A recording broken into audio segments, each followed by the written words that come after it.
Cuéntanos un poquito de la Fundación Proeducación, qué es, qué hace y cuáles son los objetivos. Bueno, FUNPRES es una organización sin fines de lucro que cuenta ya con 32 años de existencia y que ha trabajado durante estas 3 décadas en 3 áreas: educación, salud mental y también la inclusión social. En estas 3 décadas hemos desarrollado nuestro propio modelo de actuación, que dentro de este modelo uno de los pilares es justamente la investigación.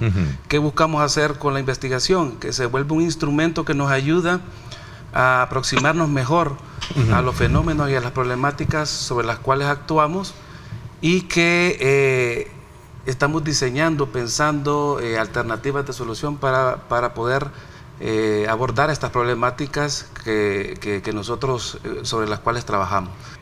Lo que sí sé es que la mayoría de personas que después de haber padecido el COVID y viviendo en estos estados en este tiempo, padecemos mucho de estados de depresión y de ansiedad. Y eso me trae también a colación los comentarios o las informaciones de que muchas personas post haber sido vacunados han fallecido de problemas cardíacos. Yo lo conversaba, por cierto, con con el ministro de Salud un día de estos por la mañana, doctor. Obviamente, es que tiene sentido cuando la Organización Mundial de la Salud, por ejemplo, dice que la salud mental es el bienestar que una persona experimenta, pero como resultado del buen funcionamiento en los aspectos cognitivos, afectivos y conductuales. Es que todo eso se ve afectado ante las disfunciones que pudimos experimentar en nuestro entorno durante todo el tiempo de pandemia. Nosotros buscábamos, o nuestra hipótesis planteada, o nuestra pregunta que nos planteamos, es si las personas, al tener 1 o 2 dosis o hasta las 3 dosis de la vacunación, de la vacuna para prevenir la enfermedad del COVID, la gente no tenía o podía tener una mejor salud mental, o esto estaba relacionado con la sintomatología de salud, con cierta sintomatología de depresión y ansiedad. Entonces lo que encontramos es que en efecto no hubo esa relación para tomar un elemento sanitario, por ejemplo. O sea, nosotros pensábamos, o una pregunta que nos hacíamos, una pequeña hipótesis quizás ahí, era que las personas, en la medida que se vacunaran, iban a tener como la seguridad de que no iban a desarrollar la enfermedad, y por lo tanto su condición de salud mental iba a ser mejor. Pero en el estudio encontramos que no existió que no existe esa relación. Ahora, hay otros elementos, por ejemplo, acá en otros factores que también investigamos con este estudio, y tiene que ver con los casos justamente de COVID en el seno de la familia. Luego, siendo nosotros una ONG de salud mental, también preguntamos si los participantes piensan que necesitan algún tipo de servicio de salud mental. Siendo la salud mental bastante estigmatizada, pensamos que los porcentajes iban a ser bajos, pero según los resultados, el 46.3% de la población dice que necesita servicios de salud mental, el 6.1% dice que ya los recibe, y un 47.7% dice que no los necesita, que es lo esperado porque no todos necesitamos salud mental. ¿Quién estigmatiza y por qué? Ok, interesante pregunta, doctor. Sí, en esa pregunta de quiénes perciben que necesitan servicios de salud mental, encontramos que son las personas jóvenes quienes están más abiertas a hablar sobre salud mental y las que están más abiertas a buscar estos servicios. Si pudiera ser un tema cultural, un tema generacional, digamos, de mi parte, bastantes de mis congéneres ya hablamos más del tema, mientras que puede ser algo que tenga más tabú en otros lados. También las personas que tienen estudios universitarios, y no es por el hecho de acceder a estos estudios superiores, sino por el hecho de que ya conocemos sobre el tema. Entonces siento que la salud mental está bastante llena de mitos porque no nos hemos informado al respecto, y tal vez porque tenemos muchos tabús culturales, y eso nos puede afectar en el hecho de no recibir estos servicios que necesitamos. Para agregar, la pandemia también, quizás lo que ha contribuido a la pandemia es que cada vez nos vamos dando cuenta que es necesario también atender nuestra salud mental. Es decir, lo que exacerba, uno de los elementos que exacerba la pandemia es que afecta a la salud mental de las personas y que el bienestar emocional se ve afectado con un evento de esta envergadura. Entonces, y lo otro que sucede es que ahora con el acceso que tenemos a las tecnologías de la información y la comunicación, también hay como una especie de mayor acercamiento, de mayor comprensión de este, ¿cómo se llama? De las afectaciones que puede tener las personas en su salud mental. Y es bien interesante el hecho que esta crisis de salud mental que estamos viendo ahorita ya existía. Antes de la pandemia habían altos niveles de depresión y ansiedad. Las generaciones más jóvenes que venían estaban peor que las anteriores, pero esta pandemia creo que nos dio un baldazo de empatía y nos hizo darnos cuenta que es muy importante el cómo nos sentimos, más que esta separación de entre salud física y mental, es una sola. Entonces, desde antes, estos ya eran temas relevantes, eran temas bastante importantes. Si la situación ya se encontraba desfavorable antes, pero invisibilizada, ahora es posible que esté mucho más desfavorable, un 10% según nuestros cálculos, pero tenemos estos espacios para hablar sobre el tema y creo que es bien importante para que todas las personas que creen que necesitan servicios de salud mental o tienen algún familiar o amigo que los necesita, sepa que es posible buscar ayuda y es posible trabajar estos temas. Necesitamos conocer cómo está la situación de la salud mental en el tiempo. O sea, pensamos que es de mucha importancia ver esto de manera longitudinal, ver diversos años cómo se ha comportado, porque no tenemos referencias en el país sobre cómo se ha venido comportando la situación de salud mental. Entonces, y otra de las cosas que también, otro de los factores, elementos que nosotros hemos investigado es justamente qué actividades realizan las personas para procurarse una mejor salud mental y también procurarse un mejor bienestar emocional. Yo entiendo eso, y es que hay cosas que no las vamos a poder hacer que desaparezcan. Si bien es cierto que, como comentan allí nuestros amigos en el panel, no se pueden invisibilizar algunos de los aspectos contextuales que están ocurriendo en esto, pero vean tan solamente este detalle.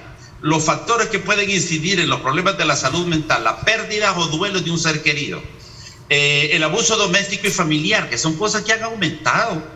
O sea, el abuso aumentó dentro del ambiente familiar, el abuso de las bebidas alcohólicas y otro tipo de sustancias, por ejemplo, eso ha aumentado. Los problemas del sueño, el desempleo, los cierres de negocios, la soledad y el aislamiento. A ver, ¿qué más tenemos como puntos medulares en este informe que ustedes nos están dando esta mañana? Sí, como mencionaba al inicio, uno de los grandes hallazgos es que la salud mental también es un tema de edad. Tenemos una gráfica ahí sobre el porcentaje de la muestra con niveles de depresión, ansiedad y estrés de acuerdo a la edad, y se ve una caída importante. Mientras que los jóvenes de 18 a 24, la mitad de la gente tiene síntomas moderados o severos de estos tres estados. Ya en los 50 o en los 65 años o más apenas es el 15%, que ahí se puede ver una bajada bastante importante y a mí me ha puesto a pensar qué estamos haciendo como sociedad para procurar un estado de salud mental de esta población joven. Es importante también, y aquí quiero agregar este elemento, que la percepción de las personas sobre la economía del país, por ejemplo, que es lo que abordamos anteriormente, también esta percepción, encontramos ahí una relación, encontramos una relación que existe entre una percepción peor de la economía y la sintomatología específica de ansiedad y depresión. Es decir, las personas que tienen una percepción, digamos, más desfavorable de la economía presentan y reportan mayores niveles de ansiedad y depresión. Para lograr un equilibrio para la salud mental, aquí sí yo quiero hacer una acotación. Hay que adoptar algunas posturas importantes porque no vamos a esperar que el gobierno nos resuelva todo, las entidades X del país. Hay que conseguir ayuda profesional si fuera necesario, hay que mantenerse positivo, hay que contactarse con otras personas, hay que participar activamente en actividades físicas, que de hecho para poder manejar esta situación se recomienda. Es más, hay que ayudar a otros. Hay un principio que dice que hay más felicidad en dar que la que hay en recibir. Para la gente que está pasando por esta fase muy difícil, sobre todo en fase depresiva, ayudar a otros es el mejor medicamento que pueden utilizar para ayudarse. Yo siempre he dicho que en este país, como en el mundo entero, se necesitan más psicólogos que médicos. Es que los médicos deberíamos de ser los del último recurso. Sigmund Freud lo dijo y yo ya lo cité: las emociones no expresadas nunca mueren, solo se convierten en enfermedades en tu cuerpo. Es una práctica que debiéramos de hacer día a día, es decir, no debemos tener miedo a identificar si alguien está contento, si alguien está enojado, si alguien está molesto. No debería ser algo que debería ser algo de la cotidianidad. Y también este tema de la gestión de las emociones es muy importante trabajarlo con la familia, porque cuando alguien está afectado, la familia es un buen soporte, los amigos son un buen soporte. Salud mental no es solamente ir a terapia, pero por lo menos procurar esta atención en psicoterapia a este 50% de la gente que pudiera necesitarlo, y que puede ser que por esta situación socioeconómica se agrave más la posibilidad de que ellos puedan acceder. ¿Qué estamos haciendo nosotros como gremio de psicólogos? ¿Qué estamos haciendo nosotros como organizaciones, como Estado, para procurar tratar estos síntomas de depresión, ansiedad y estrés en las personas? Es que yo esperaría de verdad que las entidades responsables de esto tomen ya cartas, pero emergentes en el asunto, antes de que nos llegue hasta el cuello.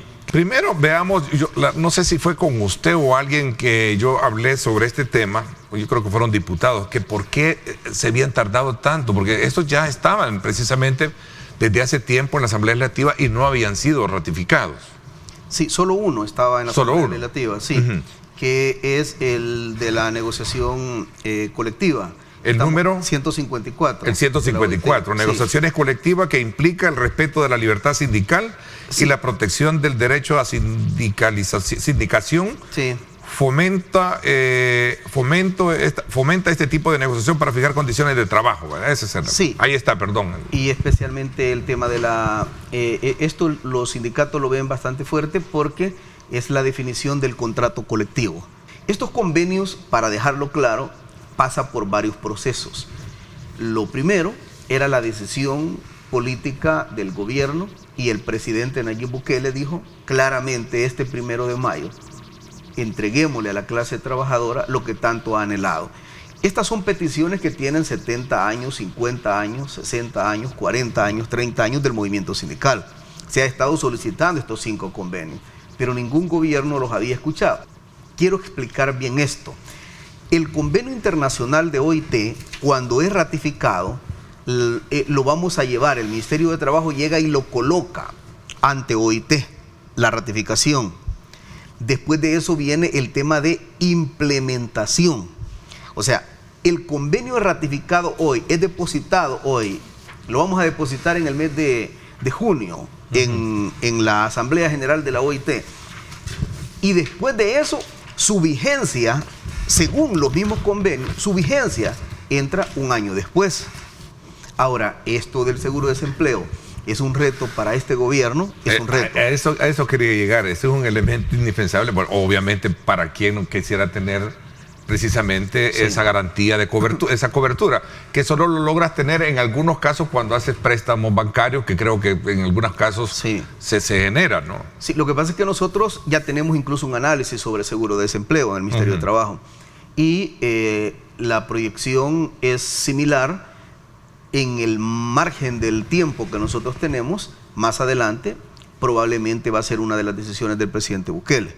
Pero hoy, por el momento, la legislación no contempla seguro de desempleo. El seguro de desempleo consiste en que tú quedas ahorita sin empleo de esta empresa, y por un periodo de 6 meses hay un fondo del cual se te está cancelando, ¿verdad? Se está cancelando, primero el 100%, después el 90%, 80%, etcétera. esos convenios, y uno de ellos es el 184, que habla sobre el incremento de la licencia por maternidad y también que involucra el tema del padre de familia en este también. El enfoque que tiene integral la primera dama es que precisamente desde el primer momento que la persona, que la mujer está embarazada, se le tiene que seguir la secuencia. Y además de esto, el convenio garantiza precisamente. Por eso es que dice que el convenio, su eje transversal es, y en términos sintéticos es, Neto, la protección del bebé y la protección de la madre desde el momento de su estado de embarazo. Luego se atiende en el parto y luego se atiende posparto. De ahí es que inician los verdaderos sistemas de protección social contra estos convenios hablan del respeto a la libre sindicalización, ¿no? Sí. Habla precisamente sobre eso. Sí, claro, precisamente el 154 que habla de la negociación colectiva garantiza absolutamente todo eso y además el contrato colectivo. Lo que pasa es que, y esto quiero dejarlo bien claro, los últimos convenios que se ratificaron en este país fue el 198 de OIT,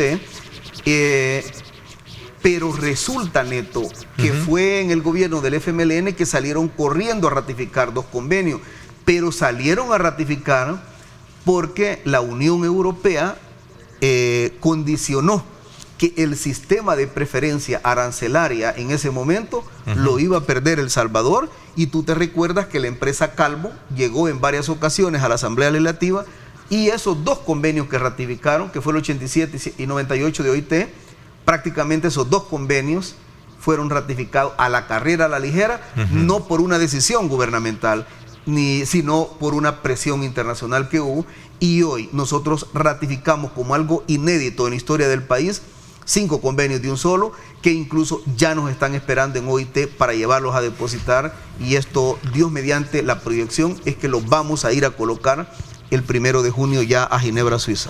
Derecho de los pueblos indígenas, el convenio 169 de la OIT. Sí, hay varios convenios y hay varios sectores esperando esto. Nosotros ahorita es un primer impulso que el presidente ha definido. Démosle a los trabajadores lo que por 70 años, por 50 años, por 40 años nunca se les había entregado. Y eso es lo que estamos haciendo ahorita, Neto. Van a venir más ratificaciones de convenios, no solamente este, sino otros más, en el momento oportuno. Ahorita, digamos, salimos con los 5 convenios que tienen que ver todo, absolutamente todo, en materia laboral, partiendo que el presidente de la República quería otorgar un regalo al sector laboral de este país y al movimiento sindical el 1 de mayo. Y también era producto de saldar una deuda de muchos años que gobiernos anteriores nunca la hicieron. Las evaluaciones son eminentemente técnicas. Hay un equipo de reclutamiento, hay otro equipo de selección de personal, y además se tiene que sujetar más al tema del perfil que solicita la empresa. Quiero darte algo en primicia, Neto. Tenemos el programa de migración laboral con Estados Unidos, que están yendo, que incluso ahorita va un contingente para Alaska ya en tercera ocasión.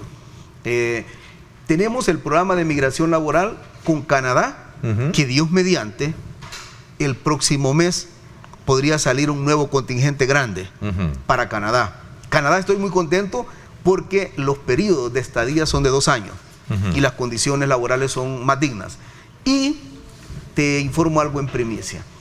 Este viaje que tengo para Ginebra con OIT, paso por Francia y paso por Italia, porque Dios mediante vamos a traer ya acuerdo o semiacuerdo de programas de migración laboral de Italia y de Francia. Esa es la proyección que llevamos. Es que Dios mediante el próximo mes saldrá otro contingente para Canadá, Dios mediante. Y lo otro es que hoy en esta gira que nosotros llevamos a Europa, queremos traer programa de migración laboral de estos países europeos y poder nuestros trabajadores tener acceso a un sistema laboral, pero bajo el aspecto de migración laboral que sea circular, que lleguen a trabajar y que regresen, porque Dios mediante en este país estamos trabajando para construir las opciones reales de trabajo en El Salvador.